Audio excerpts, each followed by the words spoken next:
All right. So, a warm greetings from Ghana. I hope you guys are ready for today. The last session for today. I think we've come so far. We are left with three more sessions, right? Yeah, that would be so plus this or after this, we are left with three more sections. Yeah, and I'm very happy about the progress so far. I've also learned a lot. So in any future uh, training program, I am going to do certain adjustment and stuff. So there is always it's always a good thing to start from somewhere. Okay, so any questions before we start? If you have any questions from our previous sessions, I would like to listen to it and probably help you with an answer. Yeah, so as we wait for people, let us engage ourselves in some questions. It could be any of our previous sessions or maybe some general electronic stuff. Yeah, if I can, I would help with the answer.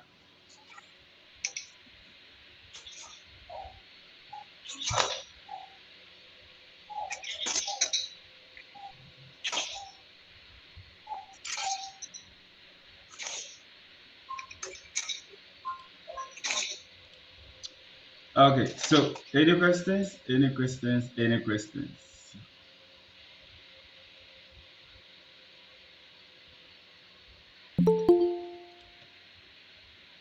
As we wait for people, if there are any questions, please let's discuss it so that the moment we have a good number, we could start.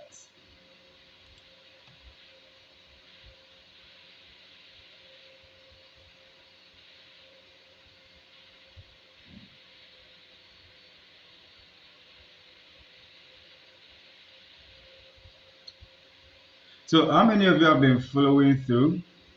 You've been following so far. You've been trying to design along. How many of you have been doing that?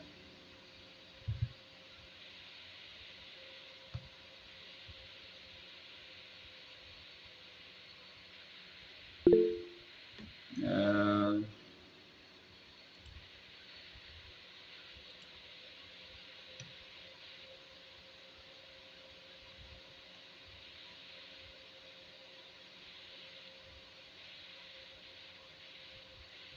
okay, I think you can start. You're already 20 minutes behind time.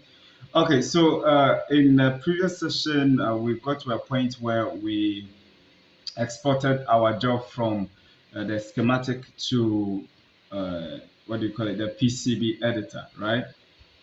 And that is the point that we're going to start from for this session. I'm going to take it a bit slow and probably answer some questions along and also talk about some other concept along. There will be no PowerPoint for this session.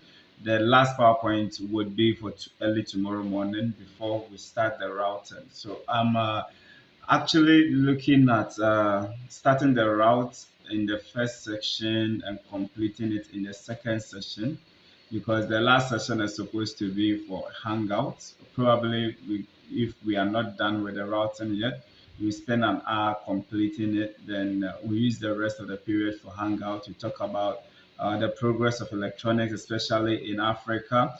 And then our brothers joining us from other continents too will share their ideas, what they have, how it has been so far in their country and all that. Okay, so let's make some good friends. Let's make some good friends. I'm hoping that we can actually use this to advantage to learn more from each other, and then see how we progress in the industry.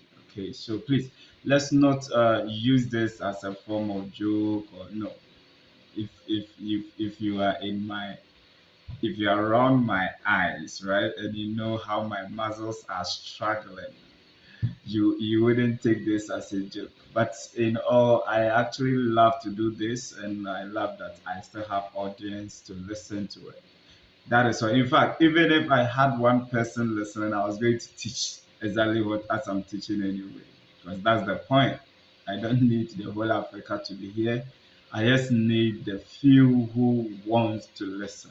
Okay, and I thank you that you are part of that field. Okay, so if there is no question, let us quickly get into action. So let me change my view.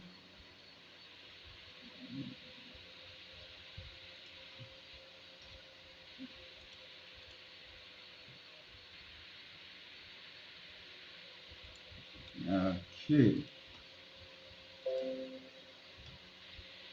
so I'm gonna bring up the KiCAD and then we continue from where we left off. All right.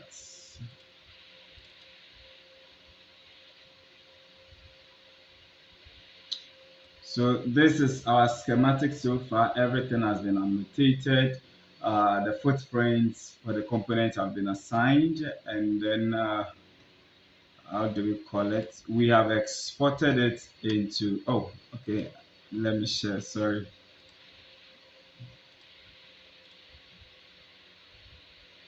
Yeah. So this is our schematic so far. We have annotated our component fully. We have also exported, assigned footprints to the components, and we have exported it. So if you check the PCB, the editor, you will see that we have imported our components over there. We are seeing all the, in fact, this is actually not even it's not a dangerous circuit. Trust me, sometimes when you eject your work into PCB editor, these lines that you are seeing, call them the rat's nest. Okay, rat's nest. Yeah, if you sometimes when you eject it, it's almost like they cover your components, the footprint for your component, and sometimes you see these things and you're even scared, but it is all good. All right, so now that we have our components here, we have to first of all organize them and then arrange it. So what I'm going to do right now is I will turn off the rat's nests. Okay, so that's how you turn off the rat's nest. If you want to show it back. If you want to turn it off, you click on that. Okay, so that is what I have. Now you see, we are building to fit a container or we have a space to we are constrained in terms of space and how our board should look like. Is that okay? So that means in situations like that we actually have to bring the outline. We have to make sure our board outline actually fits. That means the board outline would actually show us how the board should physically look like. Fortunately, we are designing an Arduino board, so maybe let us check online and see if we can get some DXF files for Arduino. Okay. So I'll search DXF file for Arduino Uno, and we want the R3, okay, version R3. All right, so there is a GitHub page here. Let's check what they have for us. Hmm. Okay, so this is like the source file. So I can download this, go to file. Okay, so this is R3 Shield Full. Oh, okay, okay. I want to download. Okay, so let's download the zip and then we'll take it out. Okay.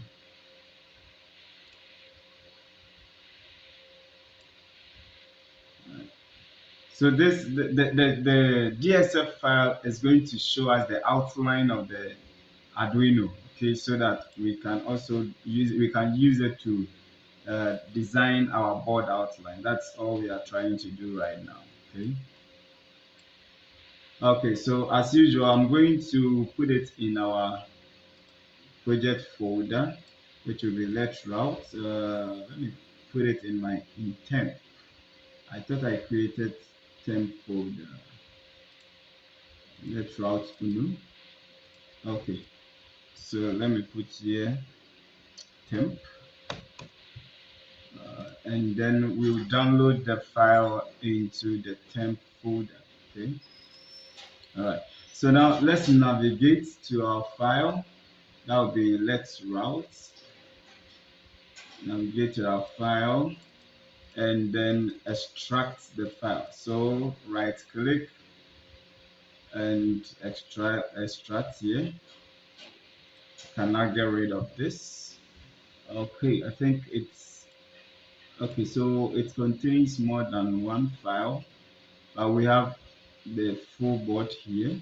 Okay, so from our KiCAD PCB designer, we can import that the in fact we can import the Arduino board outline and use it as our board outline. Okay, the way we do that is to go to file, import, then import graphics.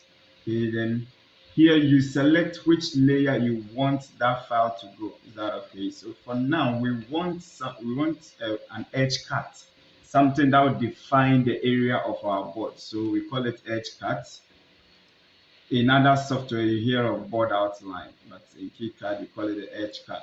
So we then navigate to the temp folder and select the file. So we want this, and then we import it. So you see how it is. It contains the outline of the Arduino microcontroller. Is that okay? So this is one way you can do it. Then you can now arrange your components accordingly. Okay. However, this is actually not ideal for me because it lacks a lot of things that I need. So here's what I'm going to do. KiCAD already comes with Arduino Uno R3, right? So I'm going to import that particular board, the footprint, and I'll use it to draw my footprint. Okay. Yeah, I'll use the draw. Or let me probably check if I could get a detailed. I need something that would even give me the positions of the microcontrollers. Else we would have to adjust, and then I don't want that. So let's try another repository. It's been based on maker zone the schematic. Anyway, okay, so let's check this on GrabCAD.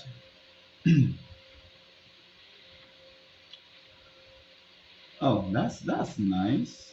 Is it a 3D? Okay, do I have a DXF file? Fortunately, no.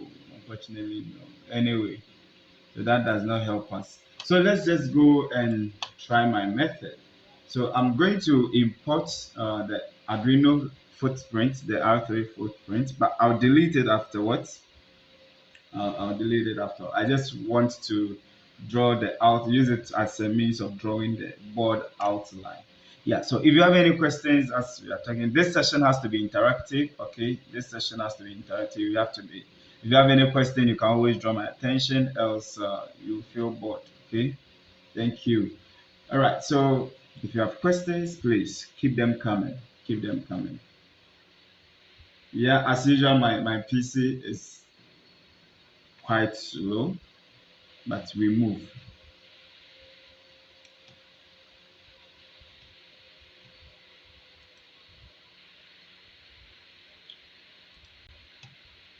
It would have been nice to have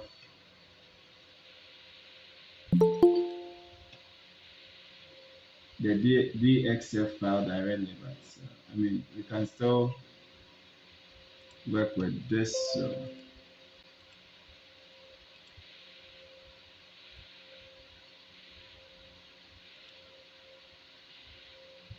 So any questions? Any questions? I don't know whether people are confused that they can't ask questions or okay, what is a DXF file, please? Okay, so a DXF file is how do I even describe it?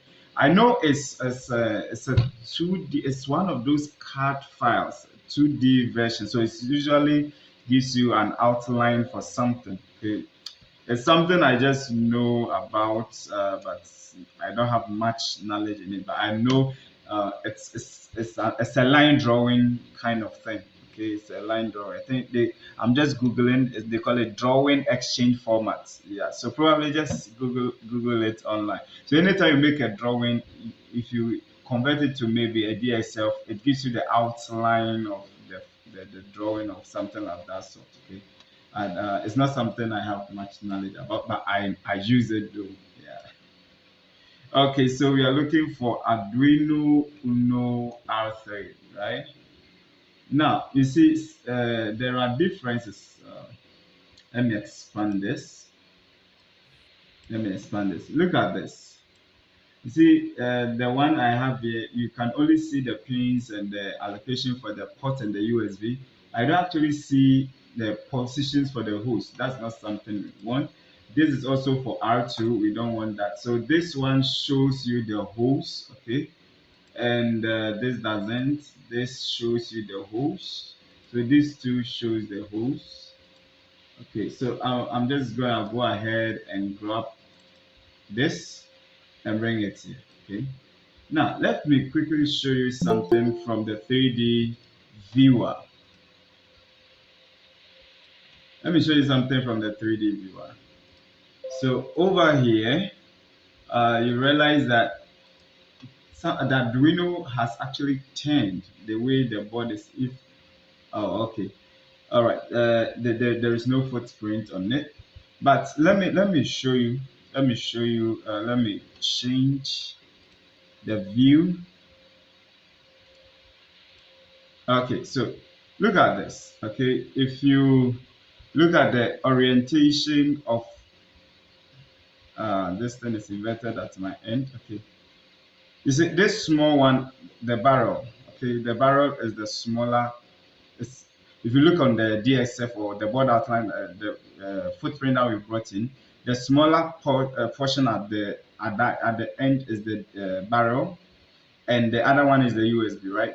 But from how I'm looking at it right now, it means that it has 10 liners. Okay, if the board is underneath, the Arduino has been turned like this. Okay, but we want to build it with the component side facing up. Okay, so we have to mirror, we have to flip it. Okay, so let's do that. So let's do that. Okay, so to flip it, all you got to do is select the board and then you press F. Okay, so when I press F, now the board is actually in the right position, okay, with the components facing up. Now, the only reason I need this board is for the purpose of demarcating the outlines and all that. Okay, so how do we build our own outline? First of all, we have to make sure that we are working on the edge cut layer, okay? So we select the edge cut layer. Then we can pick this draw line tool, and then we are going to trace. What we're going to do is to trace the outline of the board just like that. Okay, we're going to trace it. So let's start from here. Need the inner one, so click to begin. Let me probably set it well. Okay, so it's kind of boring work, but we don't have any choice right now. So that, take your time, and then I think in Altium you could even pick it from the 3D model.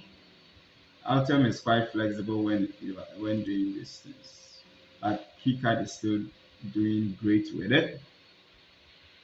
Okay, so just trying to trace along. Please, anytime you have any question, just draw my attention. Okay, and I would love it if we have a discussion session, else you will only be looking at me doing these things.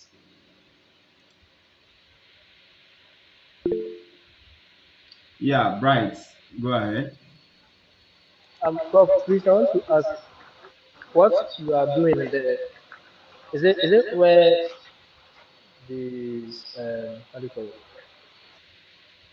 The edge 6 I'm inches only for the creating routing. the shape of the board.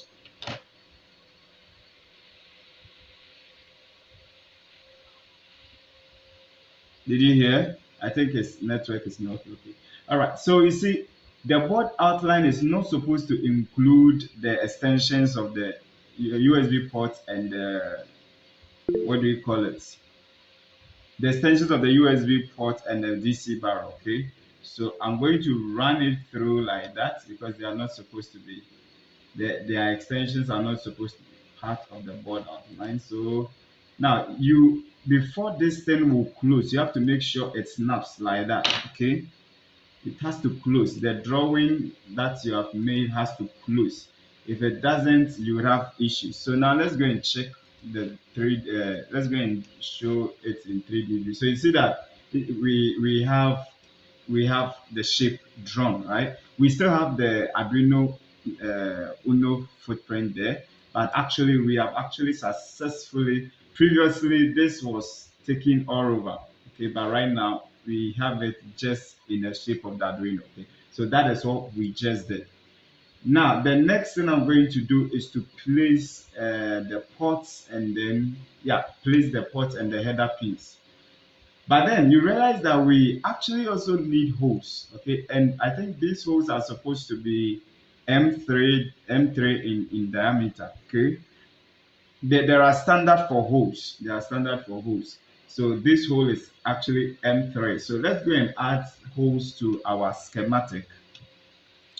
The way we do that is open our schematic and then pick, assuming just we do it the same way like we do for component place. Okay, so we are going to pick a component, just that this time the component is going to be a mountain hole. Okay, so a mountain hole. Now there are two versions. If you want it created with pad, then you select with pad. We don't want any pad, so we select this like that. And then don't forget, anytime you, let me call this H. Anytime you add a component, you have to annotate, but we will annotate later.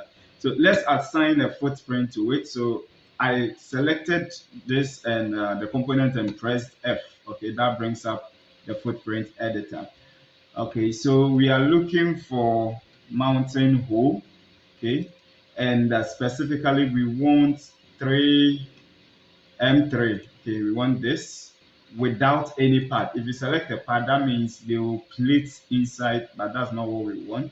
We just want a mountain hole, which is M3. So I'll select this and set it to OK. And now we need about 4 of that. So I'll duplicate it 4 times. And yes, so now I'll annotate all of them and then update my PCB, bring them to the PC. So these are the holes. Oh, how come I have 6? What happened? I thought I created only 4. Oh, I think something funny is going on here. Yes. Sorry. There there was duplication. Okay, so let me annotate again. Well, it's already properly annotated. Okay, so let's fix that error by updating and getting rid of the excess. Okay, so you see that, look at something. You realize that the Arduino is gone, right? The Arduino that we played. So anything that is not tied to your schematic, when you anytime if you import something at the PCB design session, and that thing is not having any link on your schematic sheets, okay? Anytime you update your PCB, that thing will go off. So take note of that. That's why we could have imported the holes directly from here, but then anytime we updated the PCB, it would have gone off. But you can actually bring something in and lock it. Okay, you can actually bring something in and lock it. Let me see if I can undo. Okay, so for instance, if I don't want this thing to clear, I can right click and go to locking and then press lock. Now, if I go back to my schematic and do updates, oh, it's still, wait, I think probably something didn't work as I needed, because if I lock it, Wow, I did lock it. Anyway, let me try that again. Let me try that again. Okay, so now you see that it's complaining that could not remove unused footprint, okay, because it's locked. Is that okay? So if you have imported something that is not associated to the schematic and you want it to stay even on update, then you have to lock it, okay? So I'll let it remain locked until we are done with it, then we get rid of it, okay? So now let's position the holes, okay? Right now, if I want to position this, it's going to be quite difficult. So one thing I can do is to turn off the path fill. Okay. So once I do that, then I have an outline and I can easily overlay the outlines like that. Okay, so you use this component for that. Sorry, this icon for that. So we are positioning or placing our holes. Remember, the holes meet because they are the same M3, M3. M3, this M3 hose has a diameter of 3.2 mm. Okay, so fix that. Okay, then place the last one.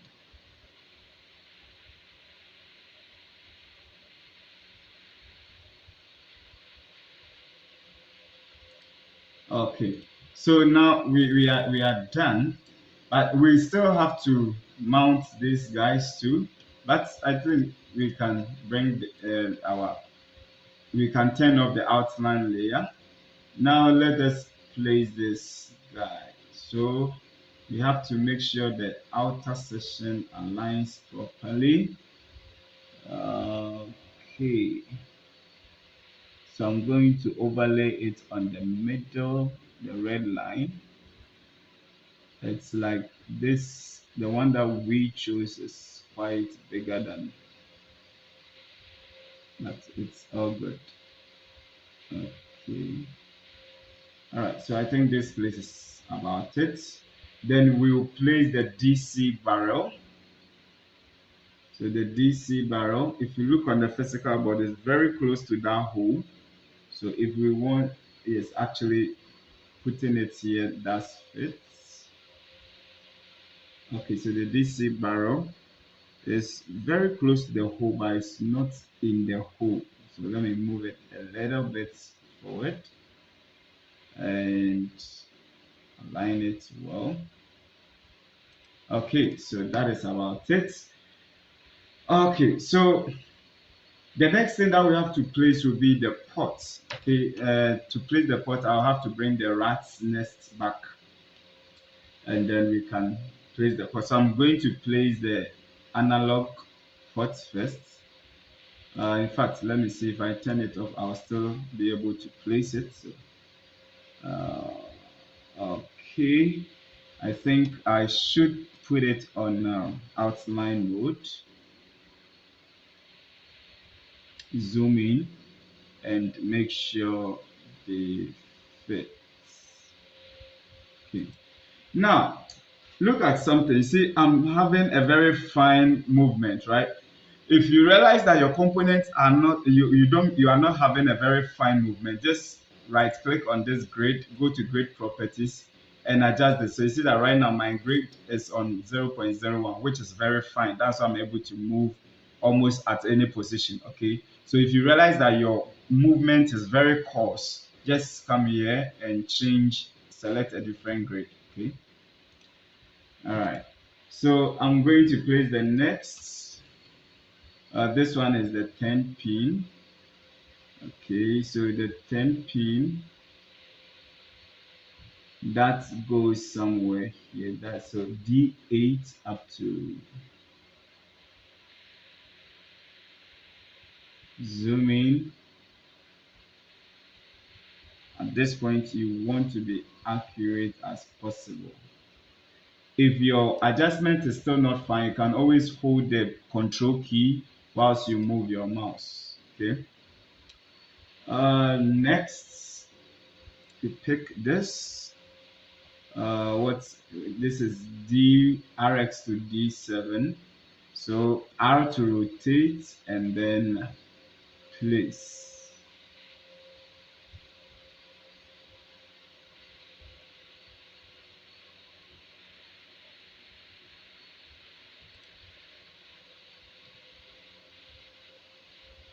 Okay, rotate and place. All right. And finally, the power pot. Uh, wait, where's my power pot? Where is my power pot? Wow, is it that we don't have one on what? Oh yes, yes. We never place the power pot. Yeah, we never place the power pot. All right, let's quickly add that. Now the power pot is made up of 8 pins. So I'm going to put it here and do the connection. So let's call this power pot. Power pot. Okay. Now, if you look at the Arduino power pot, you realize that all the pins are actually connected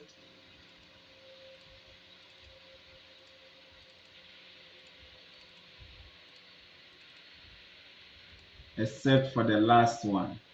So we put a no connection on it. So on the power port of the Arduino, the first pin is V in.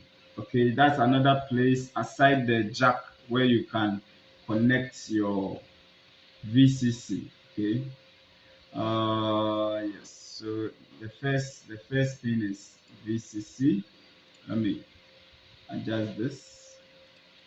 Then we have two. The next two pins are ground. So I'll bring this guy here and also adjust it.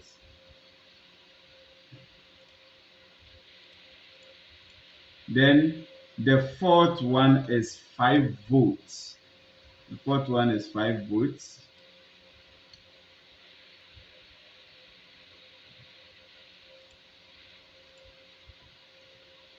Fourth one is 5 volts. Yeah, David, please go ahead. What's the difference between that 5 volt and the VCC? VCC is the external power supply, which is not 5 volts. So anything 7 volts upwards. Okay, that's the main input in case you want to power your Arduino with, let's say, a battery, right? Okay. Okay. Then All after the right. 5 volts comes our 3 volts, 3.3 volts. So we grab this and put that there. Probably if everybody is able to build his own version of the Arduino, I'll do a session on how to program Arduino. So we'll use it to create another device and control it with Arduino. Then I'll create a session on how to program a firmware into the Arduino. Okay, after the 3.3 volts, we have the reset. Fortunately, we've labeled it, so let's just grab the label, bring it here, rotate and mount it. Uh, this to be all right. Then the last signal is IO ref. Now the IO ref is actually just connected to IRF is supposed to be connected to the 5 volts. It's just to tell the board that uses that okay, this is the reference voltage for our IOPs. Okay, so let me move this a bit up. So we connect it to 5 volt. All right, so that'll be all. The last pin is not connected to anything. So that will be all for now. All right, so we duplicated it. You can see that we still have a non-reference component, so we have to annotate it. All right, so that took J7, and then we already have assigned a footprint to this. You can see it here because we copied it from that. So we can just go ahead and update. Oops, there is something. Is the Arduino that we locked. All right, so now we have our power ports, and then let us place it. So I'm gonna rotate it and then nicely mount it here. Nicely mount it here. Okay. Yes. Yes. The next thing I'm going to mount will be the IC itself. Okay. Yeah. Now take note. If you look at the physical Arduino, you realize that the IC is very close to the analog and the power pins. Okay, yes, there is a reason for that. Now, there's not any reason I have read from any place, but this is the reason I think they did it like that. Okay, you see, and over here you have analog signals, over here you have power signals.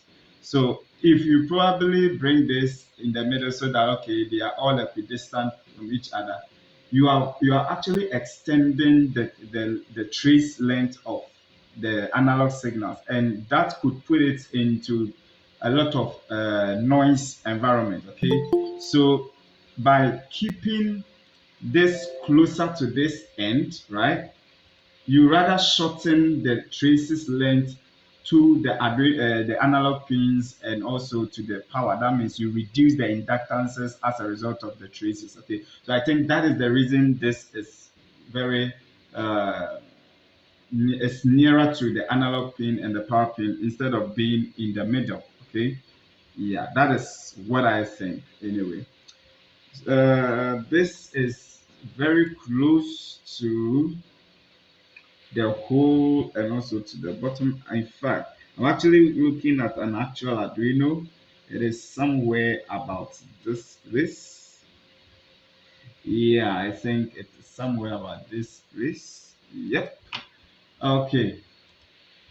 Then the last thing to place before we delete the Arduino R3 component that we brought is this ICSP header. Okay. Now we have to make it match the that of Arduino. Now I know that this is supposed to be the orientation. Is that okay? But just for you to know how to find it, the way you search for that is you can go online and Google for Arduino ICSP. Okay, then maybe check the images. Let's bring this up. So you can see that pin 1, which is the master in slave out, okay, is the one at this point, and the ground is what we have at this point, okay, and that is exactly our orientation here. Master in slave out, that's my so. Yes, that's my so. Pin 11. Okay, so let me actually cross check something and we'll see. Yeah, so everything is good. Okay, so I'll bring this in. Now the next challenge is properly positioning it, right? Uh, so I'm going to gauge. It is very close to the edge of the board, not that close, and very close to this. I think it is also very close to this hole. So it's just about this point. Okay, so I'm gonna leave it here. Okay, and I leave it there. All right, so now basically we have our Arduino outline figured, right? So we can delete the one we imported. So I'm going to, now before you can delete a locked thing, you have to unlock it. So you right click and go to unlock, all right? Or you can use the hotkey L to toggle that. So let's do this. And now we can delete it. So we don't have it here anymore, okay? We don't have that pin here anymore. All right, let's switch from the outline mode, and once again go and take a look at our 3D viewer. Okay, so you see that we have our Arduino board in shape right now. The next thing is to arrange the rest of the components. But before we do that, we will go ahead and do the board stack up. So let's talk. Any questions up to this point? Any questions up to this point?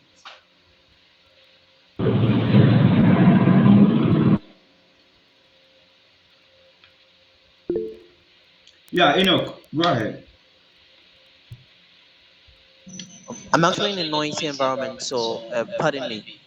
Can we Mm-hmm. make rounded corners for the PCB layouts for the edge Yes, cuts? yes, you can do rounded corners. All you have to do is to play with this draw circle. Okay, so you have draw arc and draw circle. You can actually play with them. Okay, so they work in some way. You may have to, it will take time for you to figure it out. But you haven't you been seeing that I do them in some of my PCBs?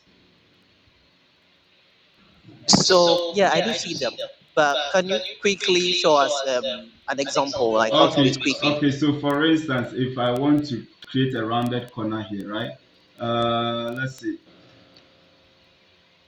So I'm using the arc tool. Okay. So let's see if I click here and over there, right? I'm just going to check how it will move. Okay, so you see, if I want to do the rounded corner inside, you see how it will go, right? Okay, but I want it outside, so probably like this, click and, huh, come in. It takes some time to, okay, so try this and that. Okay, so you get it. And then I could move this to snap at this point.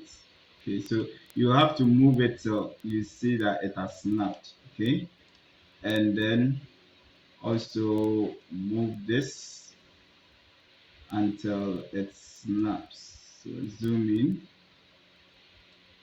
and then make it snap uh, here.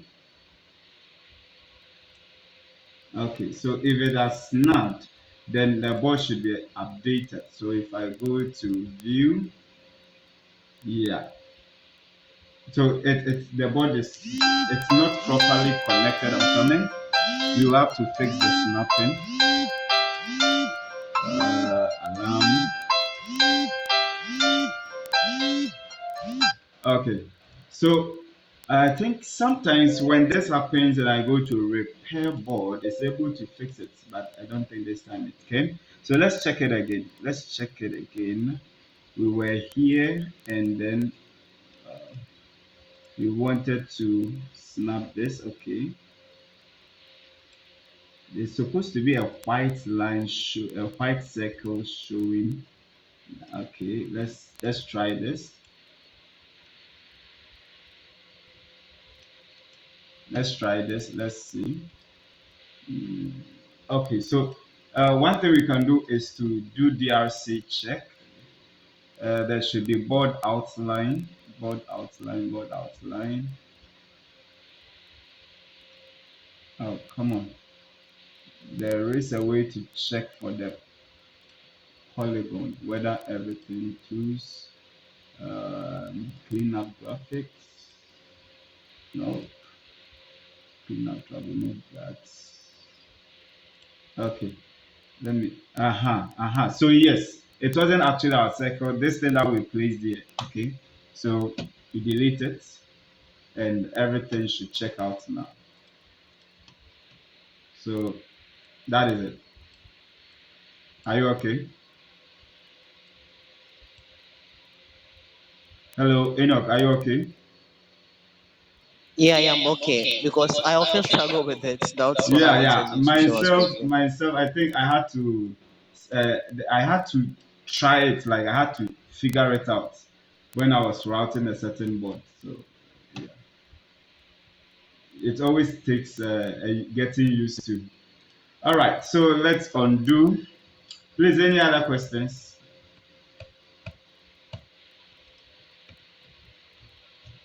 Any other questions, please?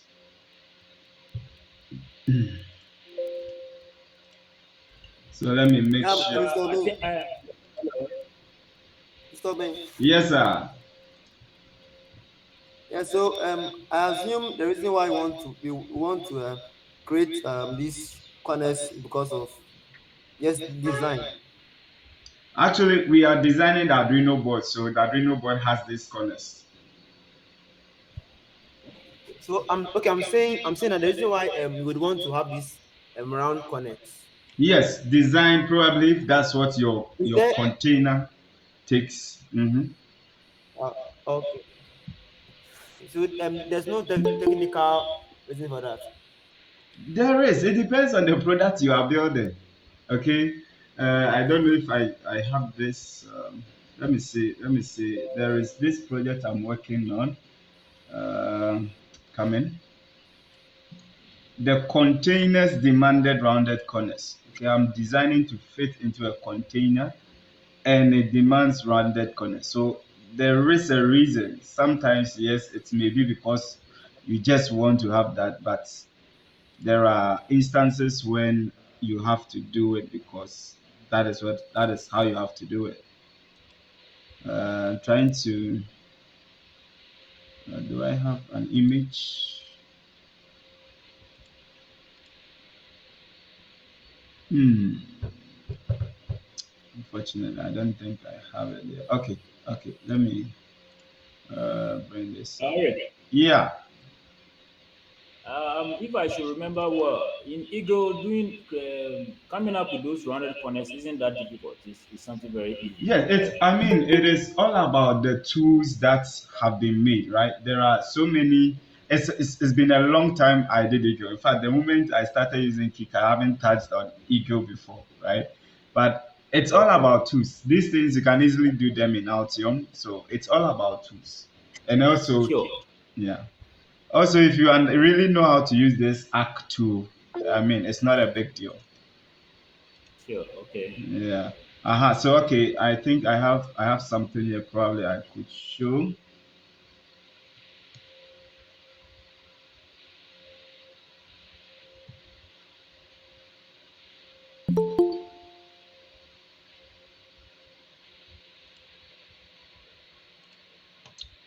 Okay.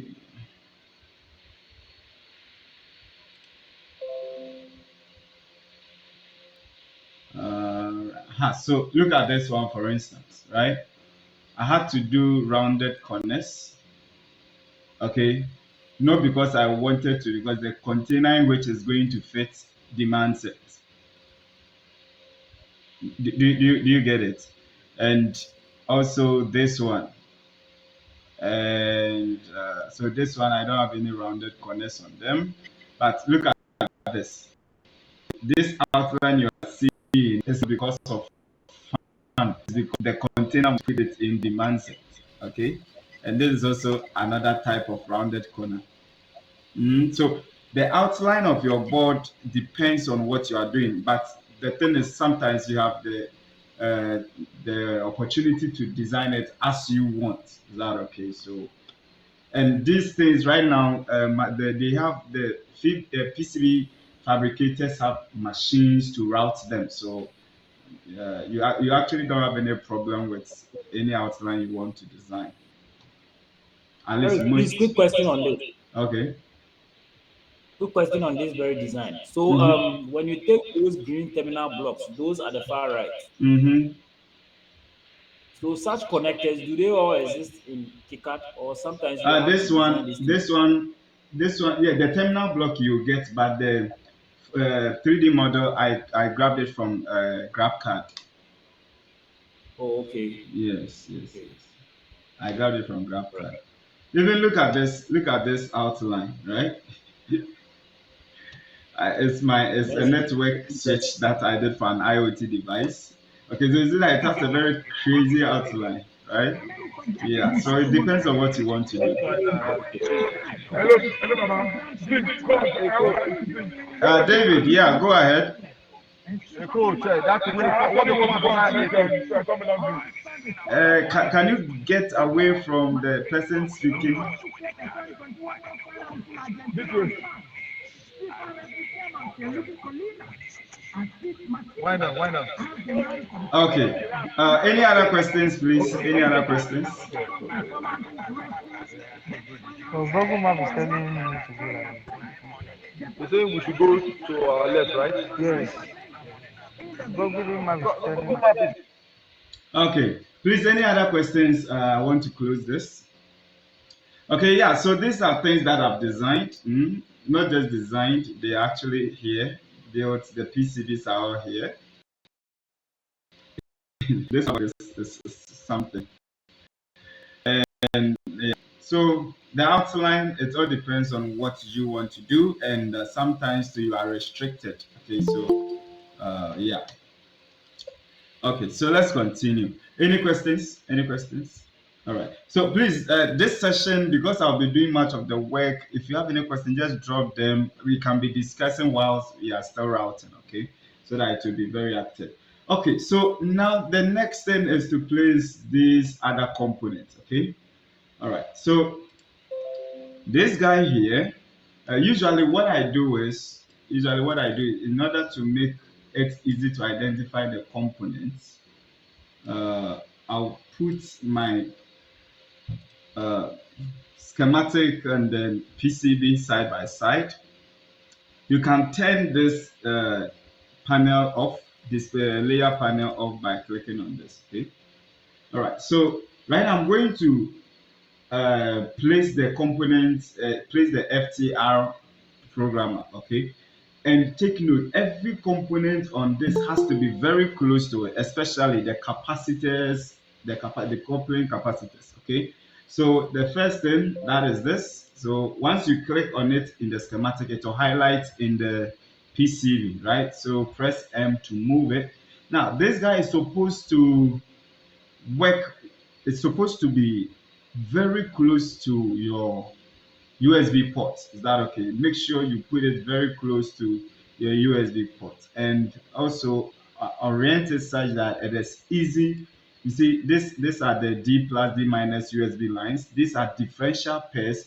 You don't want to route them too far away from your uh, the what do we call it, the port. Is that okay? So I'm going to put this guy here.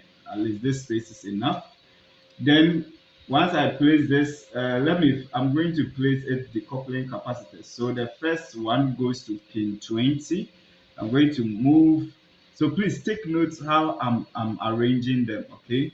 So I'm going to move this. Now, sometimes it's good to have a rough arrangement, and then when later you can do some optimizations, okay? So right, I'm going to mount it like this. I'm going to arrange it like this, the 5 volt line, put it very close. Okay, so remember it's a decoupling capacitor. It has to be very close to the IC itself. Now look at this. See, I have the reference and the value all showing. Usually you don't want that, so you can turn them off, the value off by coming to object and hiding value. If you also want to hide the reference, you can click on this, but you should keep the reference on your board. Okay, so I'll leave this here. The next decoupling capacitor goes to pin 4. So I'll move this, look for pin 4, pin 4, pin 4, pin 4. Oh, okay, the first one was actually placed on pin 4, so this should go to pin 20. All right, so I'll rotate this, and as usual, it should be close to the IC. So for now, let's leave it here, okay? For now, let's leave it here. In fact, let me move it a bit. For now, let's leave it here. Okay, we may have to revise it, but for now, let's just keep it there. All right, then we have another decoupling cap on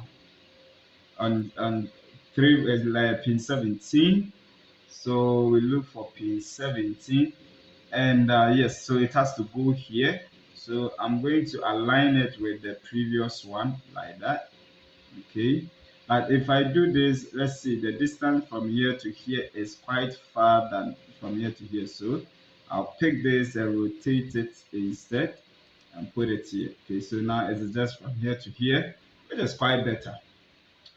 Okay, uh the next thing I'm going to place would be this DTR. This DTR signal is also very important, and this DTR, although it is on the, what do you call it? It's supposed to be very close to your Arduino IC instead. Is that okay? So I'll leave it in the meantime.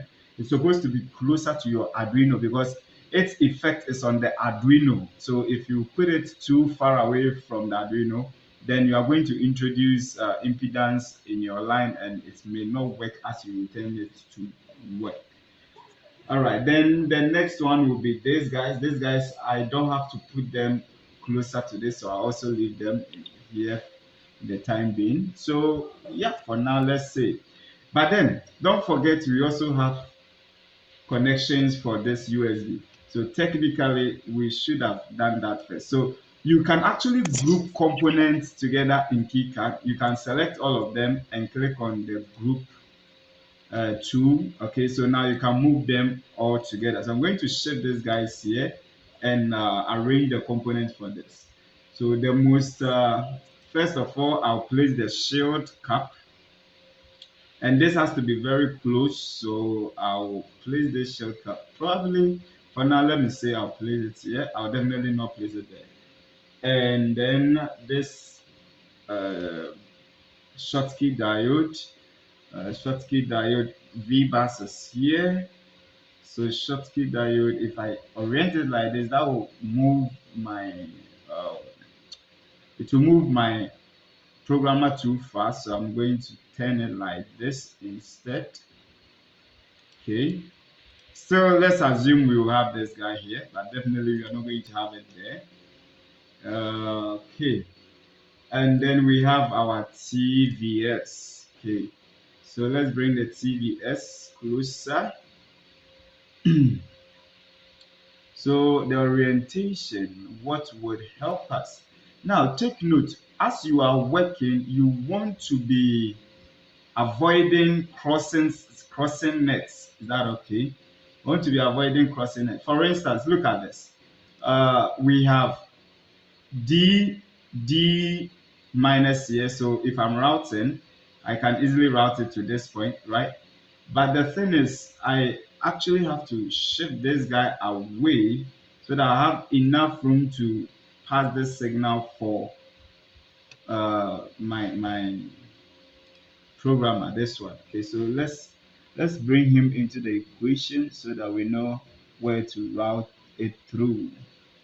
Okay, now this V bus can actually shift itself. And let's try and bring this guy closer like this. So I'm going to center this instead just for the purpose of aesthetics. So I'll center it, and I can actually, if I want to align them perfectly, I can select this, select that. Okay, now I want to align this based on this. So after selecting the two, you right click on the one that you want to align as a reference to and select your alignment. So I want them vertically aligned. Okay, so that they are properly aligned. Okay, so yeah, and then once I do this, it is easy to, in fact, this guy is now in the way because my D plus D minus are here. So what I'll do is can shift this guy a little bit here and it wouldn't hit, and then move this guy also here. Okay, and yeah, I think maybe let's just move them a little bit further, just a little bit to make room for the signals. Okay, I think it's still cool, still cool. And we can probably shift it a bit from that so that we can put our, all right, so that is okay. Now this guy has to be close, and now looking at its orientation, I could probably align it like this. Okay, could probably align it like this. Okay, but my only challenge is that, okay, for the V bus we don't have any problem if this is on the V bus, but then we will have crossing. Look at where the positions of D minus and D plus is not ideal, right? Now if D minus is coming, we almost have a parallel connection. Is that okay? So I'm going to shift D minus to from pin 4 to pin 6 in my schematic. Okay, so D minus, this is D minus. I'll delete it, remove that, and move it to pin 6 instead. and I'll move D plus from pin 3 to pin 5. So D plus from pin 3 to pin 5. So have that flexibility. Okay, unless there are situations where you have to connect something to a specific thing, right? But if you have the flexibility, go back to your schematic and rearrange things. Okay. All right. So let's update our signal now. See, all I'm trying to do is to avoid overlaps. Okay, so now you can see we have a parallel connection between this and that, and then also this way. Okay, so D minus.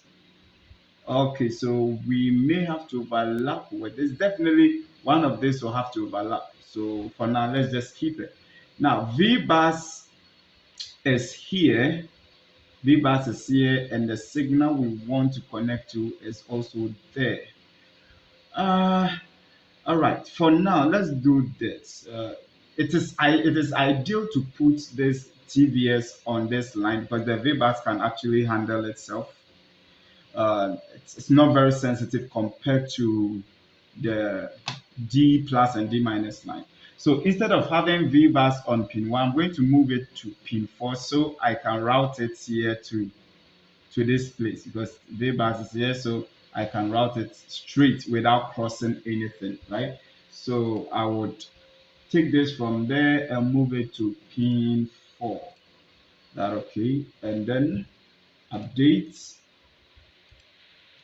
All right, so now I can easily route VBus, but I can route all these signals without any crossing. Is that okay? There is something we have to do first before we even start positioning this component. Let's just set the board up. Is that okay? So I'm going to maximize this one more time. We haven't actually discussed how many layers we are doing for this board. Okay, and yet we've started placing component. I mean, it's not any big deal, but I usually do my layer stack up before doing these things. Now we are going to route this board as a 2-layer board, okay? Because we need it to be cheap. And come on, it's just Arduino. It doesn't deserve to be a 4-layer board. We can properly route it as a 2-layer board, okay? We want it to be cheap. So to set up the board, you come to Edit Board Setup. Okay, then we have edit board layers. Okay, so first of all, go to physical board stacker. Okay, so copper layers. We are working with 2 layers. If you want to work with 4 layers, you select 4. Okay, so 2 layers. Yes, we have some impedance control because we have a USB signal to route. Yes, the copper core FR4 material is okay. We want the thickness to be 1.6 mm. Yes, yeah, I think I will leave this. Then now the layers. So this FCU is the top copper or front copper. BCU is the back copper. Since we are doing 2 layers, it's like we have a board with copper on top and the bottom. That's what we mean by 2 layers. Now I'm going to use the bottom copper for power plane, and I'm going to use the top copper for mixed. That means I'm going to have both power plane and signals, everything on that side. Is that okay? The rest of the things I'll leave them like that. Edge cuts, yes, I'll leave them like that. And then the next thing I'll set here would be net classes. Okay, so I have very tiny pins here, so I'm going to leave my default like this. But then I'm going to set classes for power. So for instance, for my VCC, I'm going to define for VCC. I'll say that VCC should have a clearance of, let me put 0.6 mm here, and the track width, VCC's track width. In fact, there will be the 12-volt line wouldn't be dealing with a lot of current. So let me set it to zero point 0.4 right now. Okay. Uh, Let me set it to zero point 0.4 right now. And the track width is again it's not handling a lot of currents.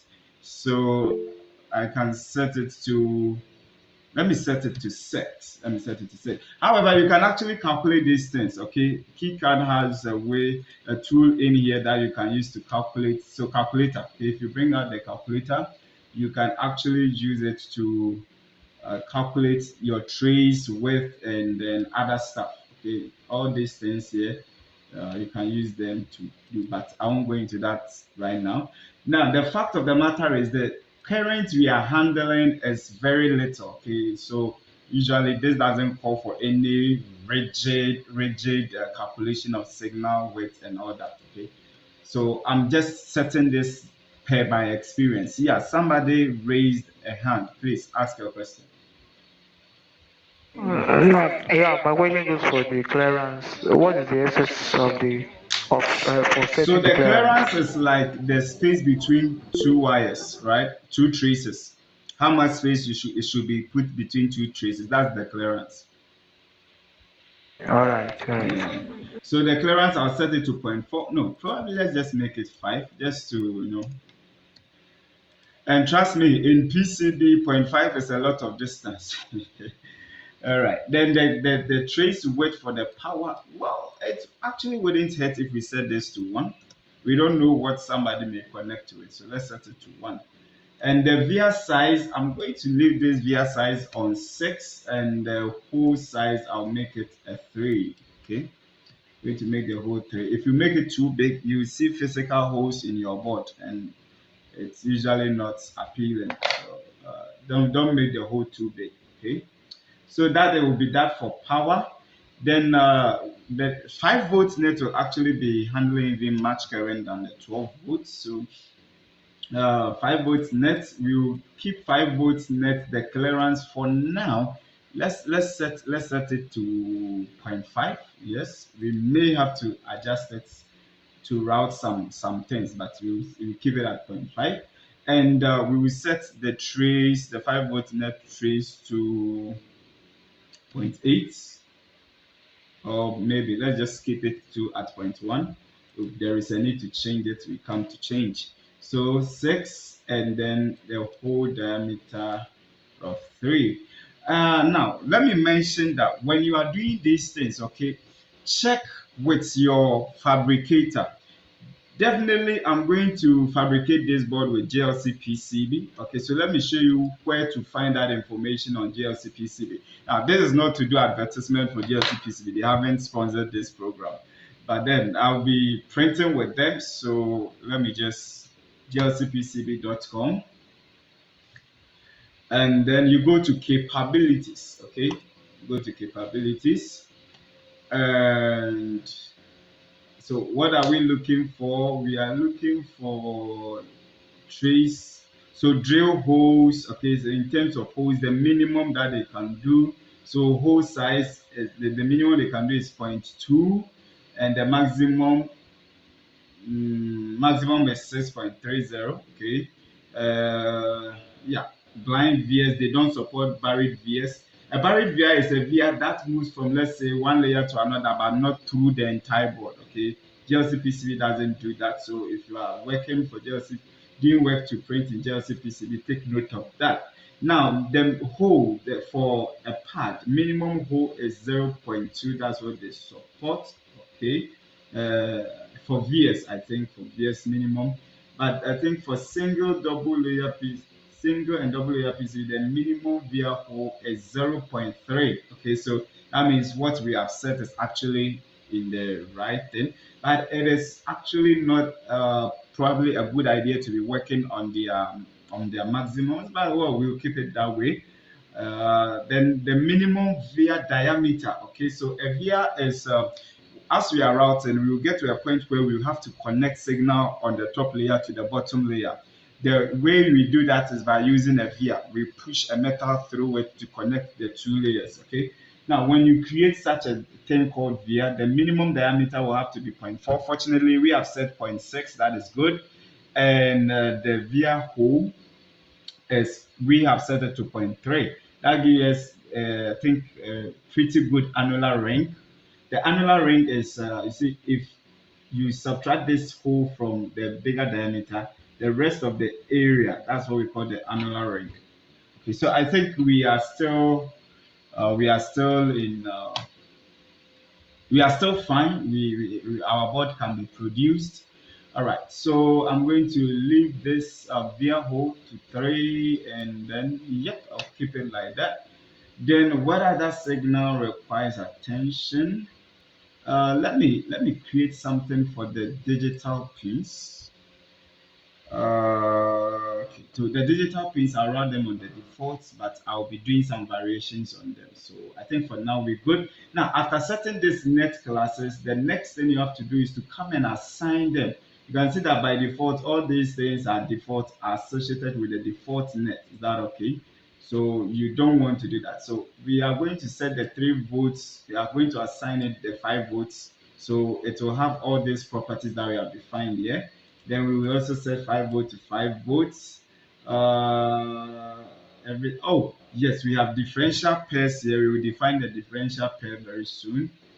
Okay, then ground. Yeah, we don't have to worry about ground. V bars is a power pin, so let's set it to 5 volts. And then VCC, we set VCC to VCC. Okay, and then yeah, so this is good. This is good. This is good. So you can see that now we have some area around these things, right? So the one who asked for the clearance, that is what we call clearance. So it is not going to allow copper within this. Okay, this area, there can't be copper within this area. Okay, so that is what we call clearance. Now, after doing this, we have to pour, I'm going to pour copper onto the 2 layers. Is that okay? We call it the copper pour. Now, to do the copper pour or fill the zones, you select these two and then you route a polygon around. Okay, so the polygon has to be, right now I'm going to do for my top plane, but I can actually select and ask it to do for both. As I do one, it should connect to both top and bottom. And I want to pour ground signal on all the planes. Okay, I'm not going to pour power.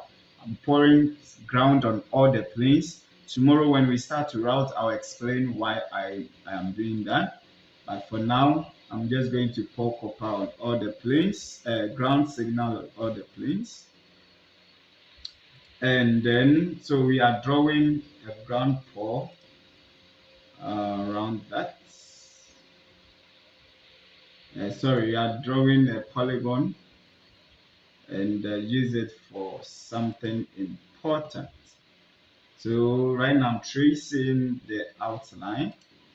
If you have any questions, you can go ahead and ask.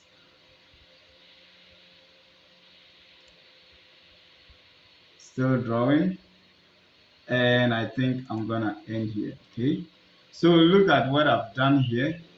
Let me zoom in. Look at this. You see, there is a ground pin here. Here, look at this ground pin. You see that there is this lines connecting to it, the rust nest. Okay, connected to it. Okay, now I'm going to press B. Look at what happens. You see that that line is no more. Is that okay? Now this red area that you are seeing is the top copper, except that I have actually connected this top copper to ground. So that means anywhere on this board I can tap my ground. Okay, now if I press V, that will bring up the bottom copper. So the bottom copper too, I've poured ground over there. Tomorrow, God willing, I'm going to explain why I am doing this. Okay, but know that these solid spaces that you are seeing, they represent ground signal, both top and bottom. To switch the layers, you can use V. If you press on V, it will change the layer. But the beautiful thing is that now all the ground signals have been taken off. You can see that they are already connected to the pour that I made on the board. Is that okay? And then if I take off that thing, you won't see any lines on the ground pins anymore because they are already connected. So you see there is a ground pin here, but you can't see any line on it. It's because it is already what? Connected. If I bring back the plane, you can see these lines, these copper joints. That shows that there is already a connection over there. Okay, so any questions up to this point?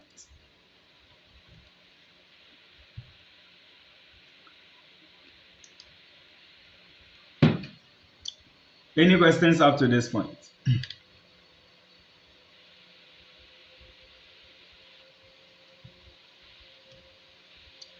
Yes. Any questions up to this point?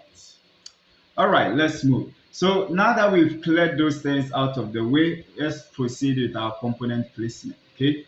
So once again, I'm gonna move this and then put them side by side. What were we routing? Yes, so we're routing this guy. Let's finish with it. So this guy is so huge and it's becoming a problem. But you see, I can nicely put him here to align with this, and the distance is enough. It's not too much. Okay, I can nicely put it here to have that kind of nice alignment. And then I can bring this guy not too close to the IC because it may have some noise and I don't want them to interfere with anything. So a little bit away, but then in line so that I have for aesthetic reasons. Okay, we'll get time to do this arrangements. Okay, I think this is too close. Probably let's give it a breathing space. Okay, give it some breathing space. Already we can see that we have some overlapping here. It's because of the clearance that we set. So let's move it a little bit out. All right. I think I'm okay with what we have here. Do we have anything else to connect? No, we are done. So for now, let's assume this is how it's gonna be. Is that okay for now? Until further notice. Probably move this a little bit. Yeah. Okay. What else can I connect? I can connect my ICSP is already connected. DC barrel is okay. So the DC barrel's capacitor, I can bring it. It has to be very close to it. So I'm gonna put it, rotate it, and put it somewhere here. Or probably just align it like that. Okay, put it here for the meantime. In the meantime, I'm going to be here in our position. Okay, so I'm done with that. Now let's try and place the 5 volts. If you look on the Arduino board, the 5 volts is actually somewhere here. The 5-volt regulator is actually somewhere here, much closer to this. Okay, much closer to this. Now this guy will be heating up, so let's probably move this away from it. Actually, we can conveniently put this guy here. Let's put it here for in the meantime, and then move this here. Okay, so that because if this heats up, it's going to affect the dielectric the material of the capacitor. We don't want that. Okay. All right. So we are placing the 5 volts.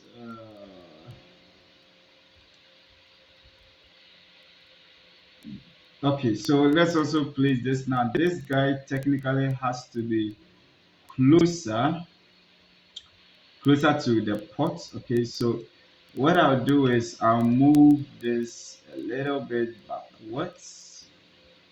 And come to think of it, do we actually even need this component?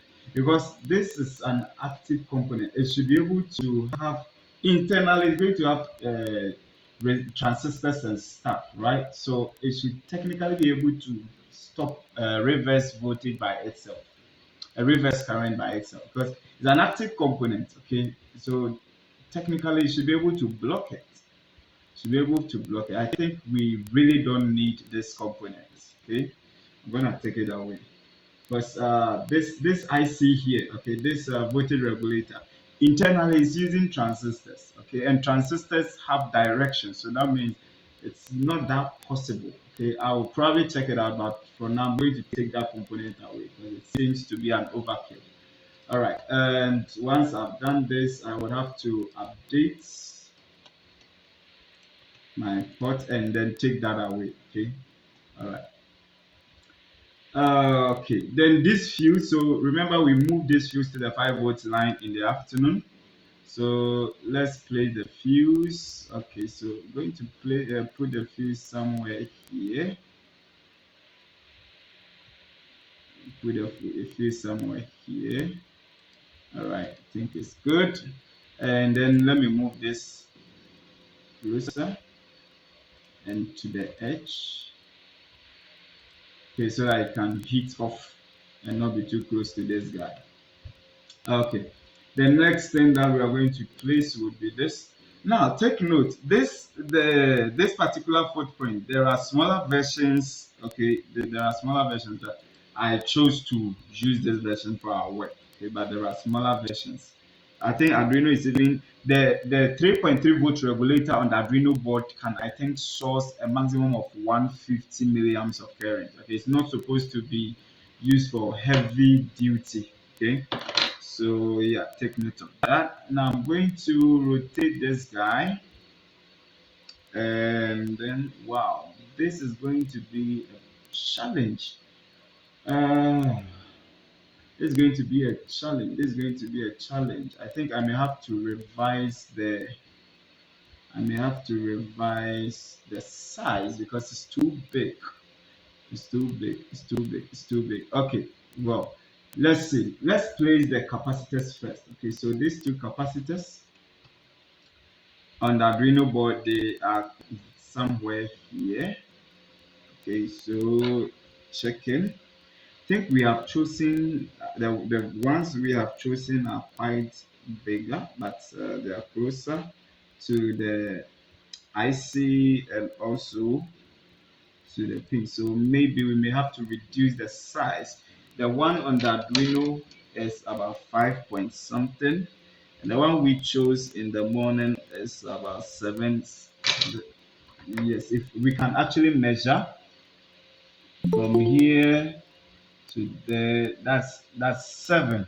Okay, and trust me, this 7 is quite a lot. So let's go back and then change the size. Okay, so footprints editor, and instead of 6.5, we're going to choose. We need something around 5.5. But let me bring up the 3D model so that yeah, 5.5, that's okay. So about 5, what about point that? Because it looks very short, so that should probably be a point 3 or 4. Yeah, it looks very short. Let me measure it.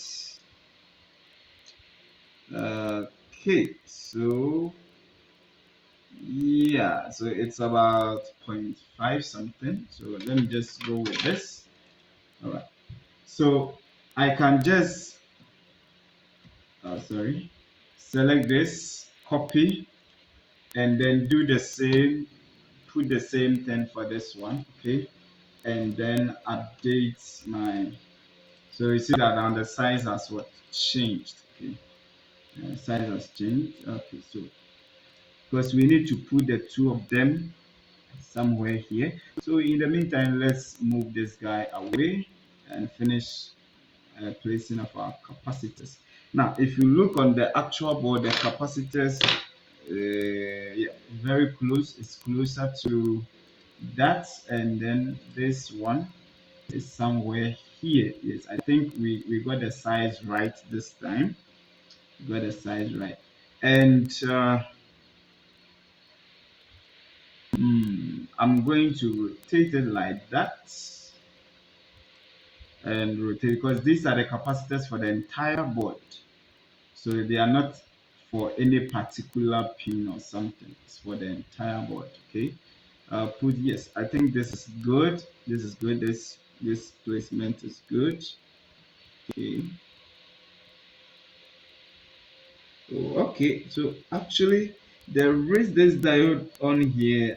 M something I think, and it's connected directly to.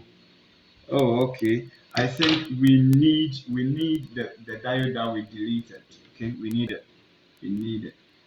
So let me just grab the one here. It's the same thing we have there. I just saw that on the board there's actually a diode from the VCC. Okay, there's a diode from the VCC. So possibly they are using that to deal with reverse current. So let me put this back. But I've changed. That means I have to annotate it, and then update the board again. All right, so let's go and put it back. Unfortunately, ours is very big. We can't put it here. So not be ideal. So I am going to adjust this guy's position, move it a little bit further, and then bring this guy closer. Okay. So now I can conveniently place this guy somewhere here. Yeah. And yeah, move this a little bit closer to that. Yeah, not an ideal thing, but I think okay with it. Hmm. Okay, I think if I rotate this, that'll be better so I can directly route to this because I can directly route to here. Okay, so that avoids crossing, and rotate this one too. Yeah, technically don't like where this guy is. I wish I could find a different place, but this place will be too small, and arranging it like this to well, well, not bad. Not bad, but I prefer it lying somewhere like this. Yeah, I'll leave it here like this. I'll leave it here. And actually don't like this alignment. Let me move this a little and bring this so that they will align. I want the board to look nice. So move this fuse a little bit away. Reposition that. Yeah. We will come back to work on the sales screen. For now, let's just focus on the board. Okay. Yeah, we still have this guy to deal with. We still have this guy to deal with. So this is what I'm going to do. I'm going to look for the smaller version of the IC. Okay, so AMS 11173. Uh, there should be a different package. Let's check the data sheet. There should be a different package. Okay, so this is the one we are using right now. Okay, SOT233. But this one too looks ugly. I don't like it. Oh, we could probably use it. SOT. This package is TO252. Okay, so let's go and search for it.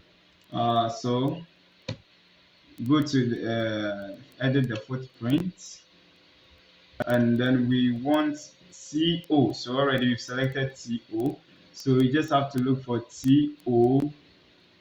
It was TO what? Uh, 252. Yes. So that's the package we're looking for. TO252. TO252. That will be this. Okay. That'll be this. And let's check. There is one more thing we have to look at. Pin 1. So pin 2, the tab is output. The tab is output. And if we check our schematic, our output is pin 2. Okay, so that is this package. But first, another thing we should do is check whether there is a 3D. Fantastic. So you can see that. That is good. So let's select this package instead. And let's hope it is much smaller than the previous one. Else that would just be oops, I doubt that. No, no, no, no, no. So probably let me just change the voltage regulator entirely. All right, so 3V3 regulator SMD 3 years. So I know because I have these tiny ones. But they can't source a lot of current anyway. But we don't actually care. So let's check this out. LD1117. No, it looks big. It is big. We are looking for something like this. but this is still AMS. Oh, come on, come on. Let's look at this. LM1117. LM1117. Okay, 3v3. So let's check this out. Probably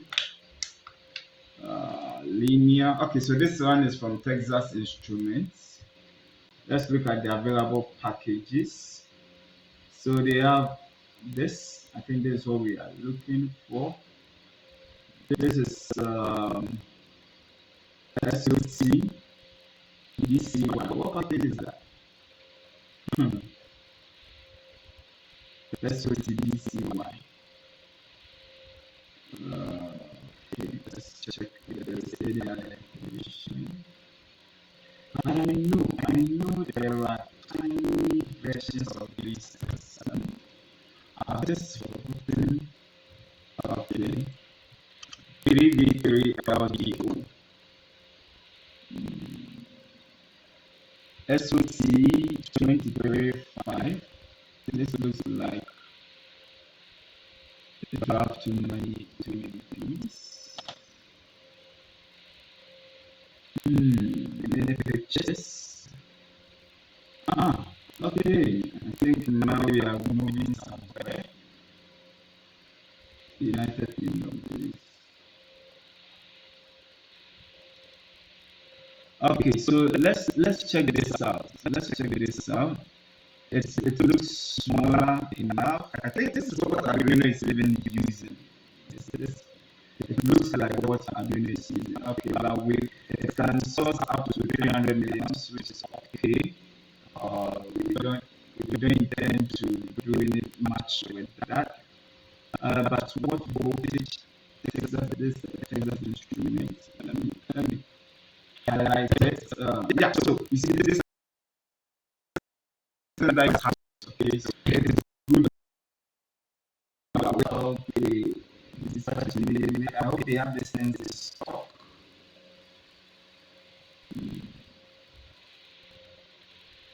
Okay, so 5 SOT. Okay, data sheets, yes. Data sheets. Arduino is using something similar. Sheet. Okay, so this is the one we want. SOT 235P. Okay, and how does the connection go? So this is, let's see if we could search for this in KiCAD. Okay.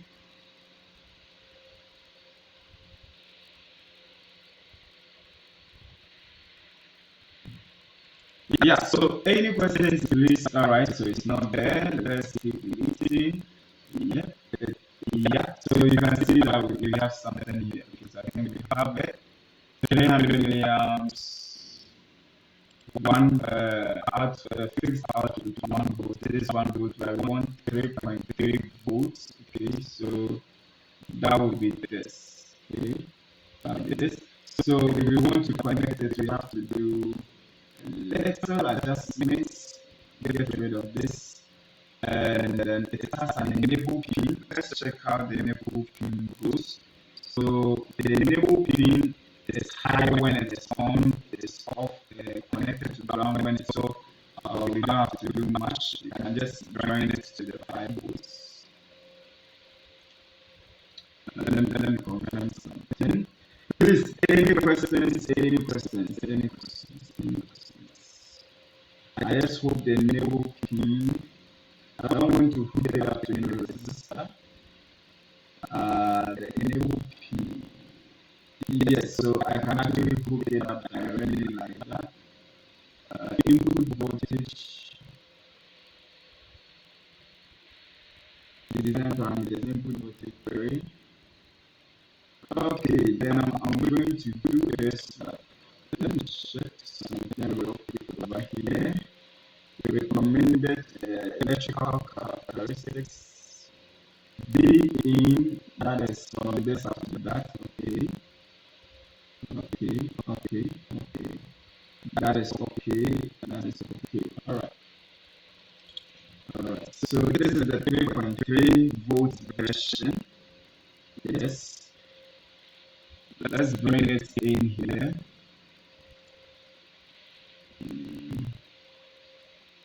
Connect it there. Okay, so I'm going to do some adjustments so that it can fit into the space. Please, any questions? You have left me alone to talk. It's not good. Ask questions. But you are all sleeping. Okay, this is enable pin. Okay, for now I'm going to hook it up direct. I don't think there will be a need for a resistor, but let's check if there is an EN. Okay, so EN pin low voltage should be this. EN pin high voltage. Okay, EN pin enable voltage minimum should be this. Minimum should be okay. So they only stated the minimum. That means I should be able to hook it up to the 5 volts, okay? So any voltage from this upwards, it will switch it or it will enable it. So yeah, let me just hook it up to the 5 volts pin like that. And the output, yes, everything stays the same. Alright, so let's annotate one more time. And I think now we have a much smaller, okay, so let's update. We have a much smaller voltage regulator to yes, that's like what we want to do. Okay, let me reposition this and then let's place this guy. Okay, the first ones were too big. Okay, so adjust, and then yeah, we have to put it somewhere here. I need to get enough space for labeling, so I'll put it here. Let me make it flow. Let me put it here. I'll just route through it. That's all. Okay. Men at work.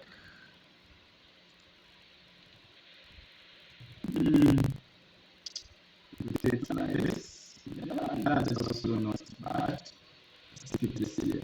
Okay. Then let's quickly we continue to okay, so there is a cap on this. Let's place that cap, and it's a decoupling cap. It's actually not a decoupling cap, it's an output cap. So since this guy is too far away from this 3 volt pin where we actually use it, okay, I'm going to keep it somewhere closer. That'll be ideal. That's going to interfere with my labeling. Alright, so let me just put it back to where I put it. Okay, move and place this here. Hello guys, are you there? Speak to me, please. Yeah, what? Okay, please don't just watch, ask questions. Don't just watch, ask questions. Okay, so I think we are okay with this. We play this guy. Now let's place the LEDs. Okay, so we pick this first one. On our Arduino board, the LEDs are somewhere around this place. Okay, so I'm also going to line up my LEDs here. I'm going to arrange them in order. But I think the power is supposed to be somewhere here, but I'm going to bring every LED out. All of them, I'm going to line all of them here. This is set resistor, I'll move it and place it there. Probably let me make my LED face like that. And then place this over here. Okay. Then we also have these LEDs, RX and TX. Let's move the LED first.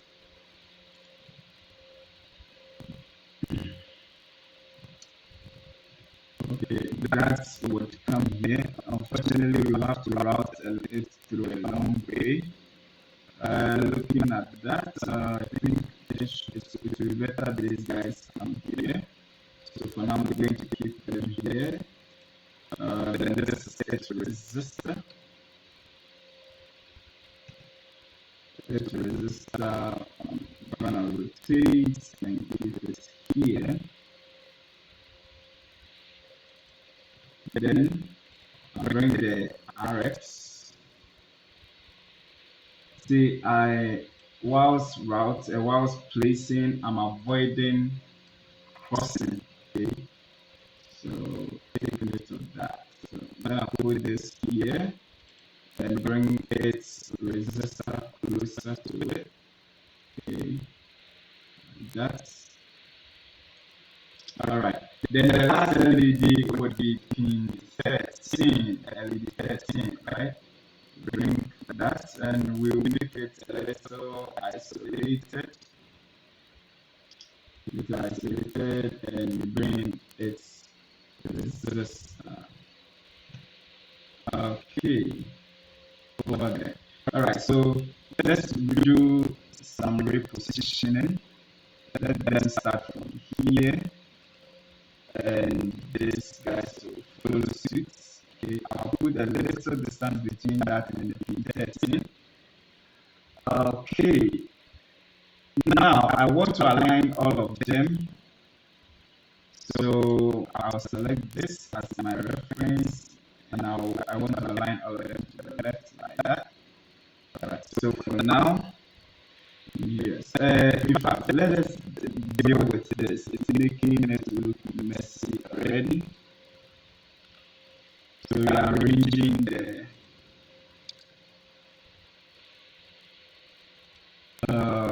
let me make them line. Okay, this is for that. How did it come here? Okay, B7 yours. Over there. Okay. Then R also goes here. You can actually move this guy out of the way. And then D5 goes here. These guys can nicely sit like this. Yep. Yep. That reduces. Yeah.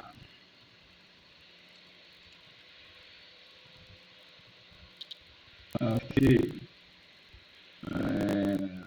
One more. Bring this guy out. Rotate and put him here. Okay, one more. Stretch this and put it here. Stretch that and sorry. Okay. So the next thing that I'm going to do, okay, I'm going to ensure that these guys are properly separated. So I'll do distribute and this is okay. All right. I can actually, you see, by default, what do we call them? References, they are on your silk screen, okay? They are 1 mm in thickness. Usually, I prefer to put them on 0.8.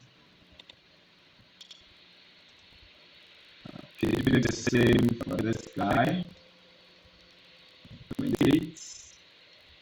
0.8.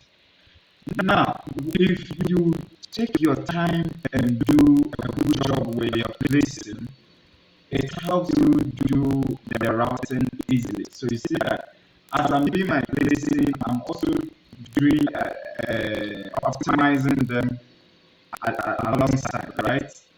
Trying to avoid crossing as much as possible. Okay, it's very, very important. So mostly I spend so much time with my component arrangement, because once I do that, then arranging them becomes, routing them becomes very easy, because their placements are already, it's already optimized. Okay, so take note of this.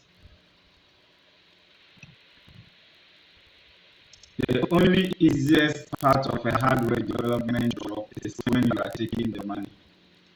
Nothing else is easy.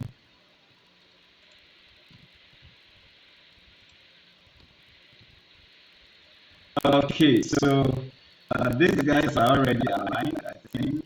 Yes, I did align them. Let me just cross check. Yes. So I can also align these ones.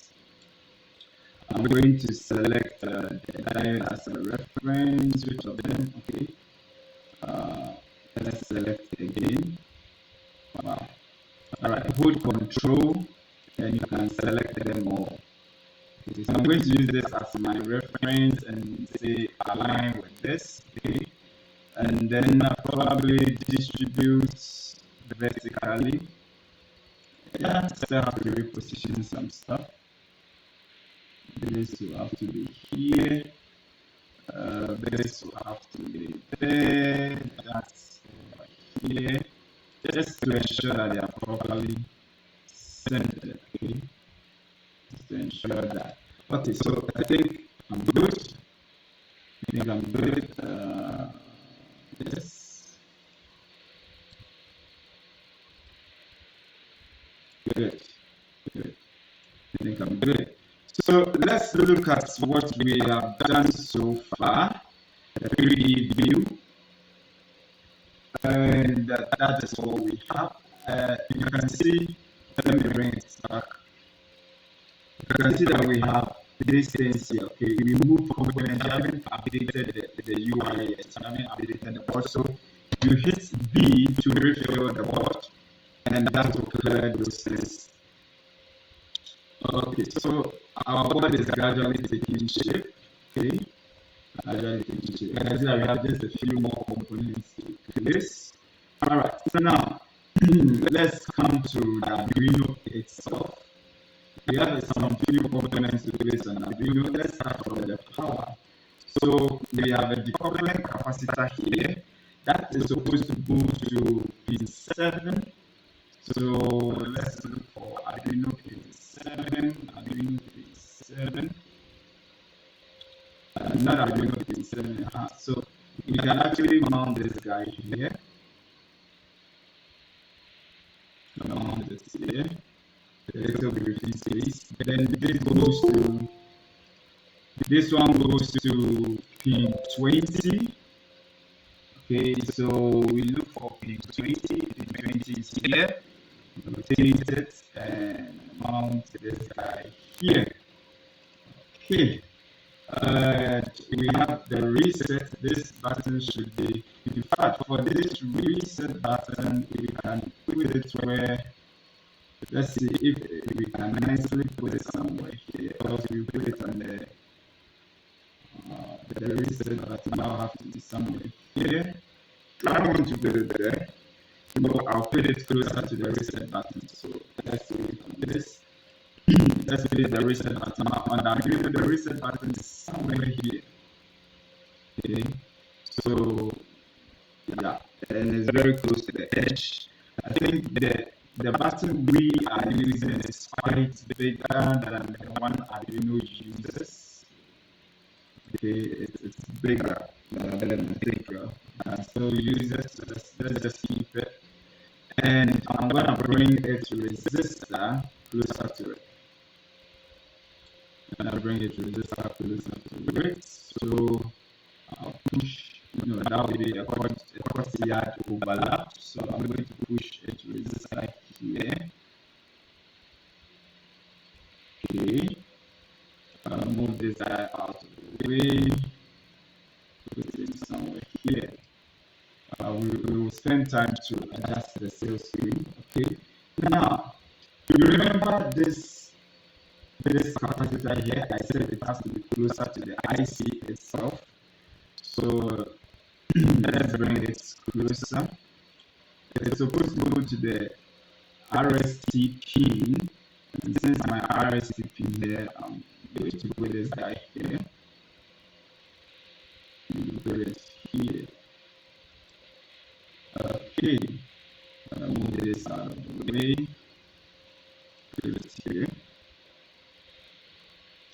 And then what is left? Okay, so over here, oh yeah, now another important component to place, but before we do that, let's place this ARF cap. The ARF has to be here, so we can actually line it up with this guy, this component, and give it some breathing space. Alright, then let's place the crystal oscillator. So we bring this guy and he has to be somewhere here. So looking at this, we will have to move this guy in the meantime to make sure this is actually very close. This is actually very close to this. And now we can, should my capacitor be that far away? Okay, what if I rather move this and then bring the capacitors much closer? So I'm going to arrange it like that, so capacitors will be closer instead. Okay, so I will take this, have it here for now. I have this here. Okay, and let's place the other cap. I'm going to bring the other cup. The other cup is supposed to come here. So I'm going to bring it somewhat closer. Yep, I can always select the two and align them. So align this time in the middle. Okay. And then now we can actually bring back this guy. Okay, so by doing the arrangement this way, we save this guy from being too far away. Alright, and that is it. We are done with this crystal oscillator. Move it here, move this one there. And yeah, probably to go. We probably should a little bit. Okay. Right, so you see, take note, I am always trying to avoid crossing. Okay? Always trying to avoid crossing. I could actually make this easy to route or snap. Putting it yes. Alright, good. Okay, what else? We are done with this. We are done with that. Do you have any more components? So that is actually the end of all the components. We placed all our components, right? That's cool. Any questions?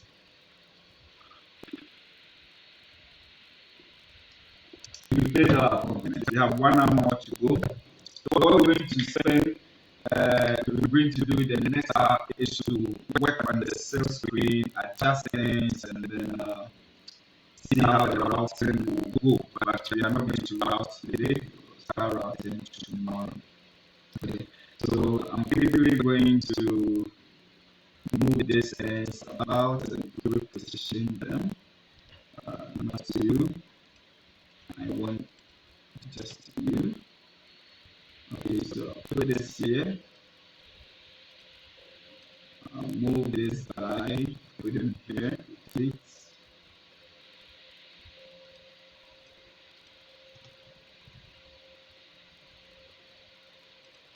Okay, now this capacitor, I think ideally should be here. This hole, I'm gonna leave it here. Okay, so you come here, you'll be there, and let me align these two guys in the middle. Okay, you're already aligned. I think I am okay with the position of these guys here. Let's keep them there. Okay with it. U1, let's just this here, and F1, I didn't make a slip here. Oh, let's just make a slip here. J1, J1, I'm gonna put J1 here.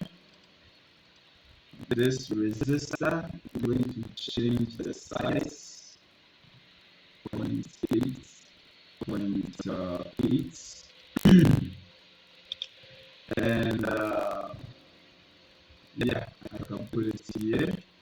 This SW thing, actually I'll be labeling this page, so I'm going to put this SW thing in the middle here. I'll be labeling, I'll put the label on this button, so I'm going to put it here.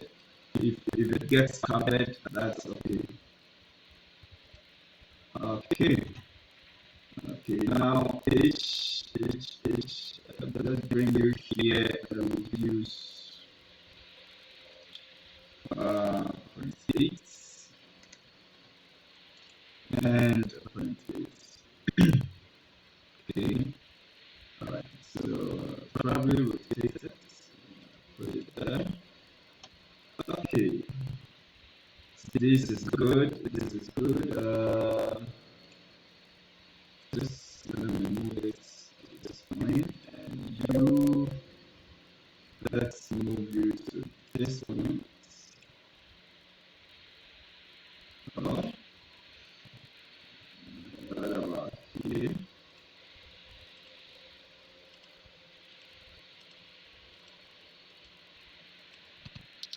Move this one to that point. Okay. Alright, now these guys have to do a little work on them, so I'm going to change to 2.8 and then 2.8. Okay, so that they can fit perfectly. And I'm going to do the same thing for this one. I'm going to do the same thing for this one. Okay, so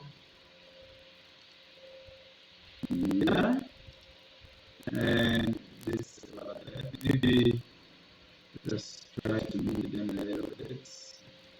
Okay, alright, and a little bit of spacing can do.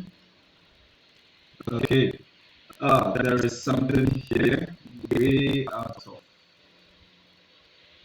Should I put it here? What alignment would be good for it? Probably this. Okay, the board is still taking shape. Why? I'll be labeling this. Let me just put it here. This, I would like to keep them here, but with a reduced size. Okay.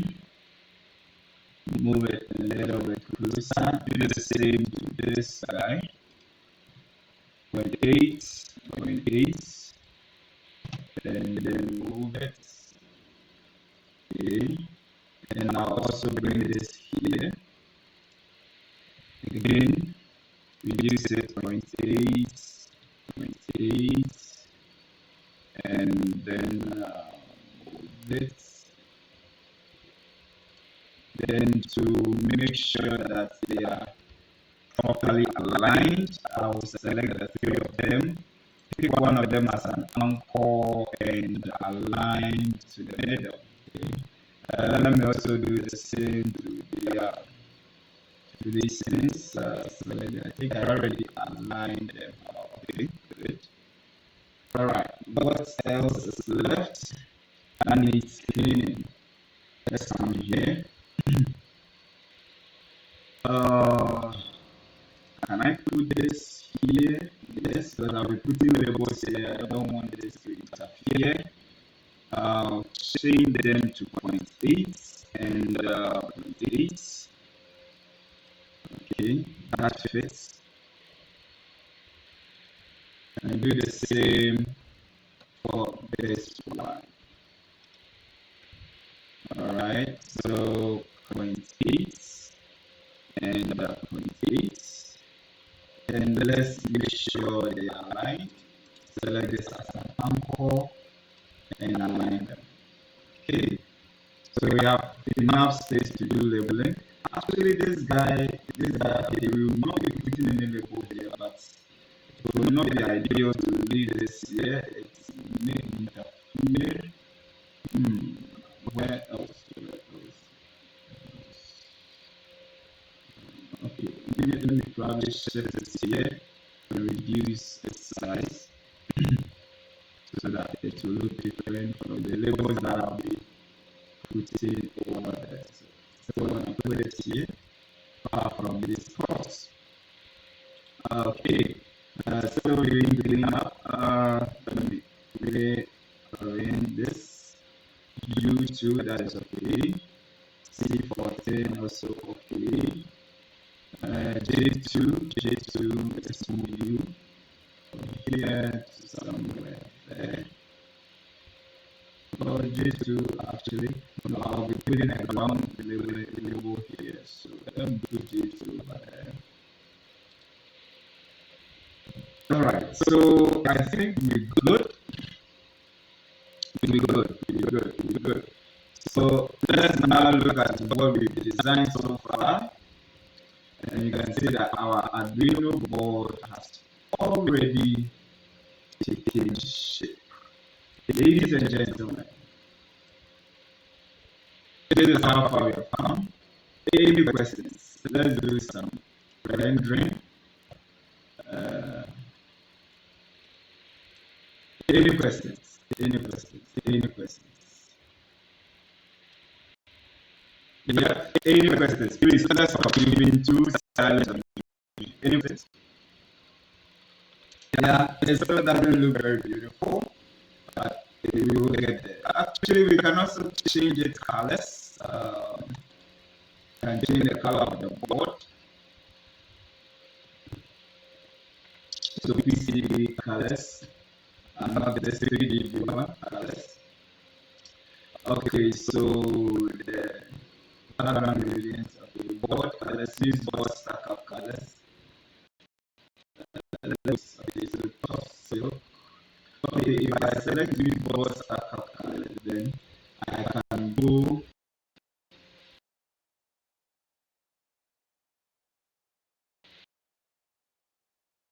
my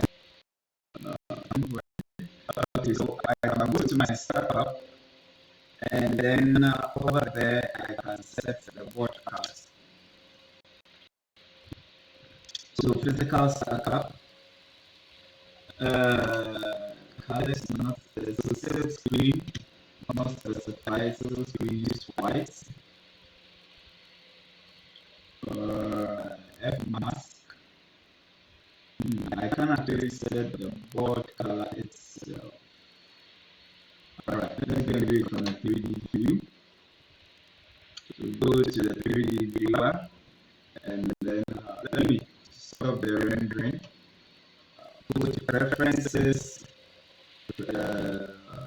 preferences test. We want to set this to a bluish color. So use this colors. Top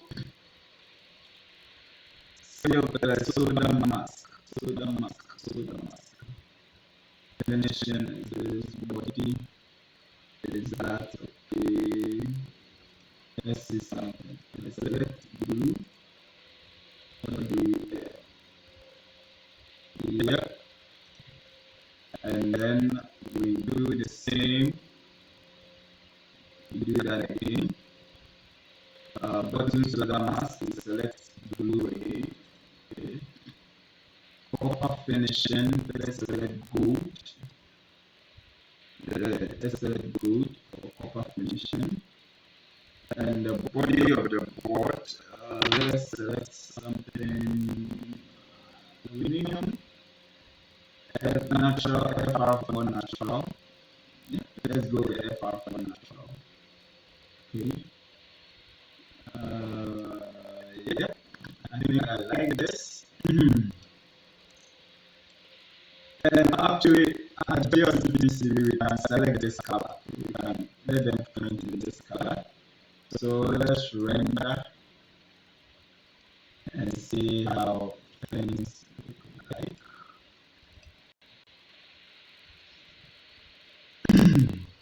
So any questions, please?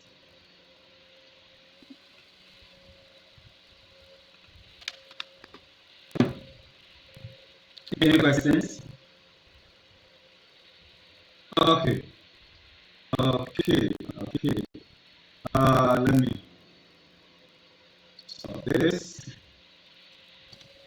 Maybe we still have some time. Maybe we can work on the next. Okay. So this area here, we'll be using it for some design. Using this area for some design. Uh, but let's route to once this on the F-Silk. Unfortunately, I can't do. Do you have any designer in our midst? Okay. Okay. All right. I'll do that behind the scene. That is it. That is what we wanted us to do. So right now, what we've done is we've placed our coordinates. What is left is for us to route it.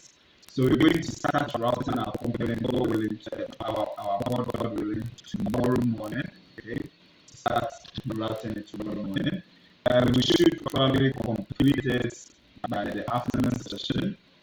Actually, this should actually not take 3 hours. But, I may do a lecture before the routing. Yeah, so we definitely complete it during the afternoon session. Okay. Yeah. Do you have any question? If not, then I think it is a good time to say goodbye. Okay, Gabriel, please go ahead. Yeah, actually, it's not really a question. Like, I was just requesting if the screenshots for the board setup can be sent to me so that, I can hear you. Talk again. yeah, Say I it was again. saying if you could get the screenshots for the board setup so that as we are Oh designing yes, our I'll just send it to you. some Don't idea. worry. I'll send it to you. Okay, I'll share it with you. Let me reposition this. So the work left is components, is routing, and then designing the silk screen. Okay, so we'll finish all that by tomorrow. Okay, so I think we can close at this point. We still have some time to do, unless you guys have some questions to ask. Uh, yeah, any more questions? Any more questions?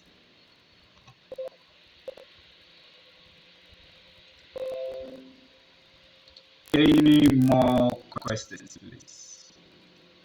You have any more questions about what we've done so far? Uh, if there is any, then I'll be happy to answer.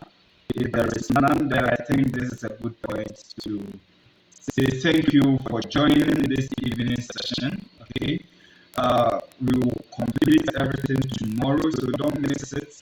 Okay, don't miss it. Make sure you join. I will do a short lecture before we continue with the routing. Okay, so tomorrow, make sure you join. I'm going to share the files on the platform, so make sure if you are following, you can grab it and then practice along. Okay, so thank you. It is always a pleasure to share with you. See you same time tomorrow. Bye bye.